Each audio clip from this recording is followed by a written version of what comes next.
Good day, my name's Graham Ward and I'm here to take you through the next unit standard, 15219. The unit standard title is Develop and Implement a Strategy and Action Plans for a Team, Department or Division. Let's take a look at the specific outcomes for this unit standard. The specific outcomes are: develop a strategy for the department, division or section. Develop action plans for the department, division or section. Implement the action plans. And lastly, review the action plans. Let's take a look at Toyota, for example. Their strategic plan was to gain market share in the US market. What they did was design vehicles and price those vehicles to be able to tackle the US market, which was against General Motors and Ford. A difficult market to enter into, but strategically Japan wanted to do such a thing. A strategic plan in this case with regard to Toyota was something much further down the line. The plan was 20 years down the line, in fact. Every goal and objective they had was designed to meet that strategy. So let's take a look at what strategic planning really is and its definition. Strategic planning is defining the strategy or direction of the organization. In other words, what they're going to do, who they do it for, and what differentiates the company in the long term against its competitors. So what Toyota decided to do was to create vehicles to enter the market of the US economy. So what Toyota decided to do was to create vehicles to compete against Ford and General Motors in the US market.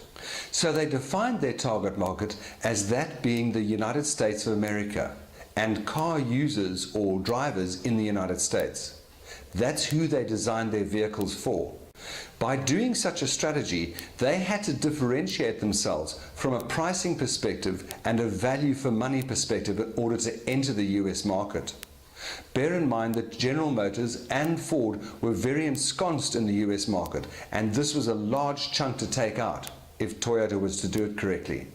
A 20-year strategy set out about by Toyota was implemented slowly but surely, and they began to tackle the US market and gain market share.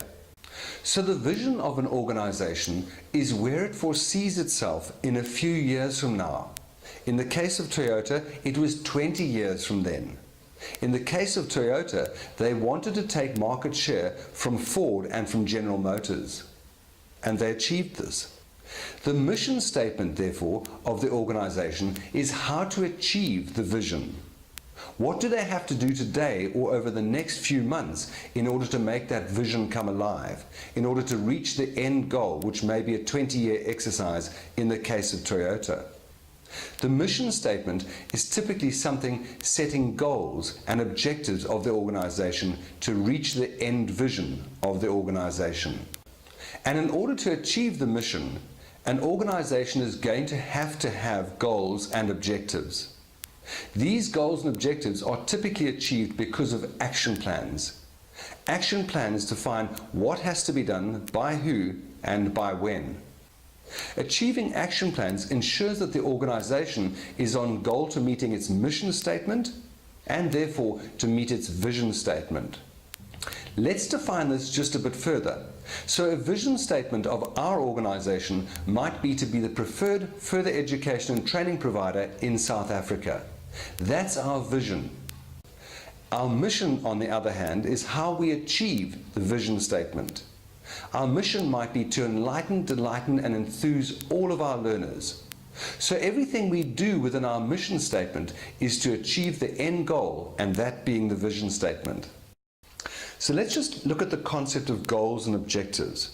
Goals are still more specific than vision statements and mission statements. However, they're broad in the sense that, for example, you might say our goal would be to win the Super 16 rugby. But our objective might have to be to win the game on Saturday coming up. So a goal and an objective are slightly different in the sense that a goal is a bit more unspecific, yet an objective specifies the end result. So objectives are measurable results that your organization wants to achieve. So objectives are specific measurables your organization wants to achieve, and they typically fall under the following categories. They could be regular objectives, in other words, meeting the annual budget. They could be problem-solving objectives, for example, to improve productivity by 7.5%. In other words, solving various problems to meet specific objectives. Entering a market might also be a problem-solving objective. And finally, you get innovative objectives, and these might be to develop a whole new product line or open a new market up. So the objectives of your organization should be measurable, and they typically fall under those three categories. So as we've heard earlier, action plans typically need to be what has to be done by who and by when. And we often use the SMART acronym to describe action plans. Action plans should be specific. In other words, they must specify exactly what needs to be achieved through the action plan. They should be measurable. So let's achieve 7.5% increase in productivity. They need to be achievable. If an action plan is not achievable, the organization and staff will become and lose morale. They need to be realistic. An action plan has to be realistic. You need to be able to achieve it, and it must be attainable by the organization and the resources that are at hand. And they need to be time-based. Let's perform this action plan and do it by the third month, or within 3 months, or by the end of June, whenever it may be. Setting a time span is an important part to an action plan.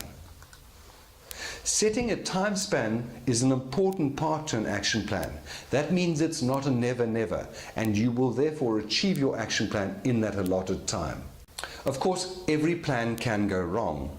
And if it does go wrong, you're going to need to have a contingency plan. A contingency plan is all about an alternative to the action plan going wrong. What else can be done? These things often happen along the way. So as you're going through your action plan, there are variances that you need to take into consideration. And these variances are problem solved and a contingency plan set in place in order to still meet the objectives of the team or the organization. In order to achieve your action plan, you're going to have certain things in place. Let's take a look at typically what these might mean. So you need to have the right staff. Having the right staff is very important to achieving your action plan or your goal. If you don't have the right staff, you're unlikely to have the talent and or team skills to meet the objectives that you've set yourself. Ensure you have the right client fit. In other words, make sure that what you're trying to achieve or the action you're trying to put into place, in fact, has the right client base to accept this action. And make sure that your action plans fall in line with the mission and vision statement of your company. You don't want to be going about something here and it's not in line with the vision or mission statement of your organization. Always try to make use of technology to ease the difficulties and the tasks involved in achieving your action plan. Computers and other technology may assist you to achieve your action plan easier than if you didn't make use of technology. You need to ensure that your organization has the correct systems in place in order to be able to achieve the action plan or the mission or goal that you've set yourself. Without the right systems in place, it's going to make it harder for you to achieve that action plan. Milestones along the way within the action plan should be goal-orientated. Ensure that you set simple little goals in order to achieve the end action plan goal. Achieving small goals will help your team feel confident and reach the end action plan goal. Lastly, but possibly even the first point, is to make sure that all stakeholders are aware of what the action plan is all about. What's the end goal in mind? Communicate this through to all stakeholders within the team so that they can achieve and set themselves talent-wise and task-wise to achieving the end goal of the organization. As just mentioned, communication within an organization is crucial.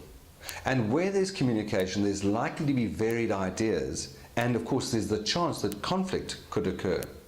Another acronym that you could use is the AEIOU acronym.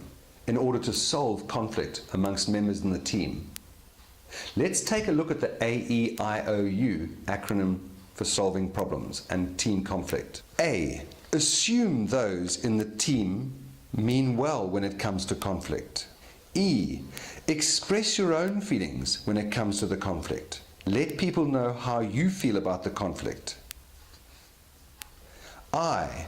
Identify what you would like to see happening, what you would like the end result to be. O. The outcome. Express what you would like to see happening while remaining open to suggestions. Be open to other people and hear what they've got to say. And U. Ensure that each member understands the agreement that is reached. That is, that they're also willing to move forward under the new agreement to resolve the conflict. My name's Graham Ward, and I thank you for listening to this Unit Standard. I'll see you at the next Unit Standard.